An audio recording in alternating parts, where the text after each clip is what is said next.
MIM के candidate जो है वो भी मजबूत हालत पे है।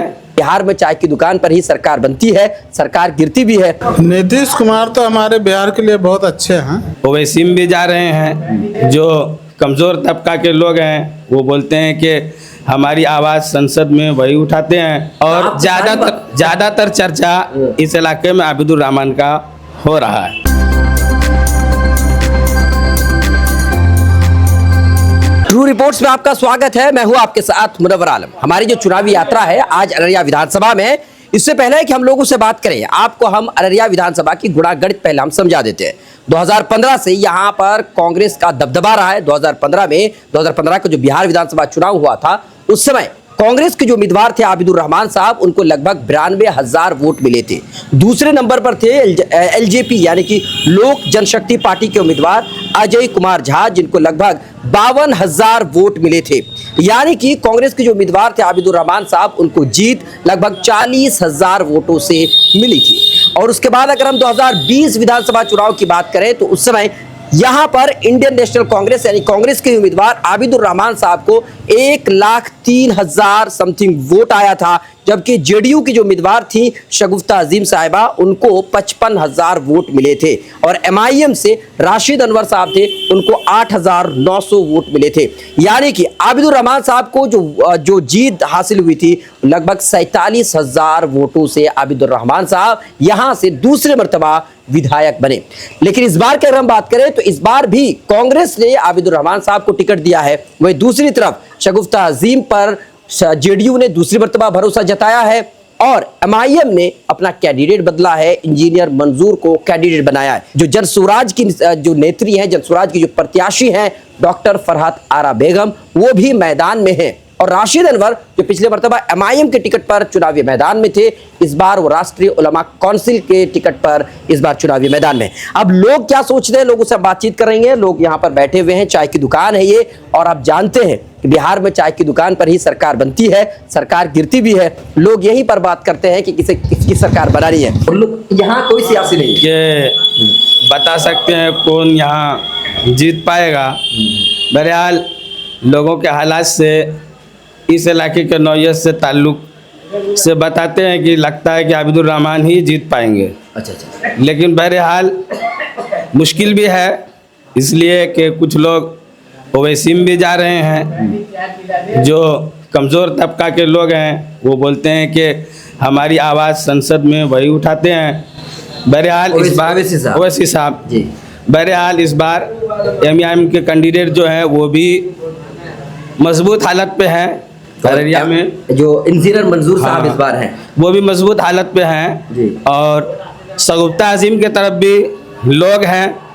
और ज़्यादातर चर्चा इस इलाके में आबिदुर रहमान का हो रहा है। अच्छा, मतलब ज़्यादातर चर्चा आबिदुर रहमान साहब का है। लेकिन कुछ लोग, जाहिर सी बात है, तो हाँ, वो तो वोट हर जगह ही बढ़ता है। हाँ, लेकिन अभी कुछ कहा नहीं जा सकता कि क्या होगा।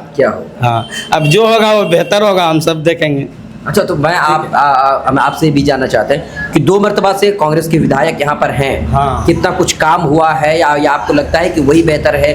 या अगर हम स्टेट लेवल की बात कर ले तो आपको क्या चाहते हैं कि नीतीश कुमार बेहतर है कि तेजस्वी यादव बेहतर है? देखिए, नीतीश कुमार ही बेहतर है तेजस्वी यादव से, और उम्मीद भी की जाती है कि सरकार उसी की बनेगी, क्योंकि चाचा किधर भी जाए वो अपनी कुर्सी को छोड़ेंगे नहीं, चाहे इधर पलटे या उधर पलटे। हाँ। कहीं भी पलट के रहेंगे। और बहुत काम किया वो।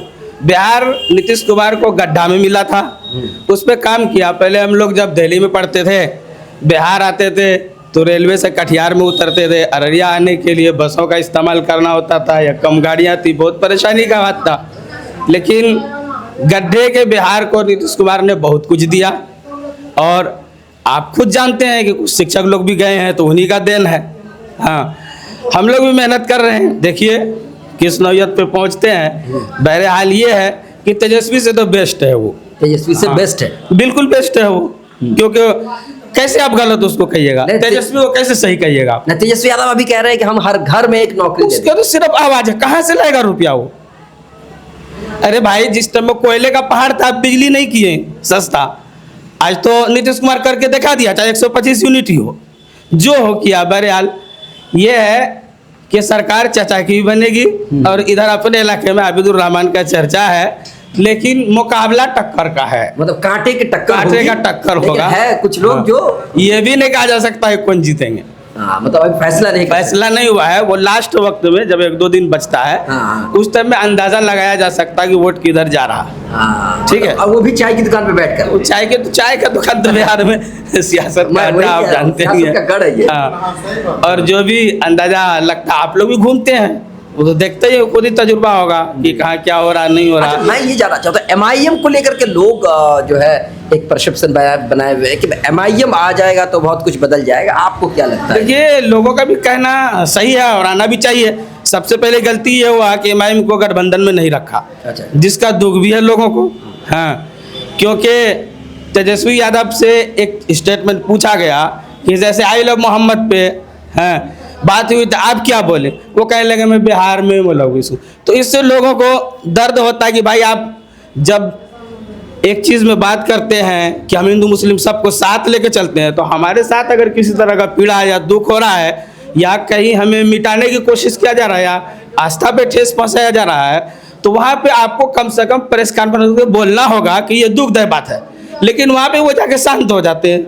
बहरहाल उसकी राजनीतिक है, वो क्या करना चाहते हैं ये बात तो वही बताएंगे, उससे ही पूछिए आप लोग जाके। हाँ जरूर। आप अंकल जी, आपको क्या लगता है कि इस बार माहौल क्या है? क्या नीतीश कुमार ही बेहतर है, तेजस्वी यादव ठीक ठाक है? नीतीश कुमार तो हमारे बिहार के लिए बहुत अच्छे हैं, अच्छा, क्योंकि उसके आने पर वो जात पात पर नहीं लड़ते हैं और विकास जहाँ तक है हम देख रहे हैं बेहतरी कर रहा है बेचारा। सड़क का मामला हो या और कोई मामला हो, ये सब तो बहुत अच्छा चल रहा और चला भी रहे हैं। बाकी आगे मर्जी अल्लाह की है, किसकी मुकद्दर कहाँ जाती है।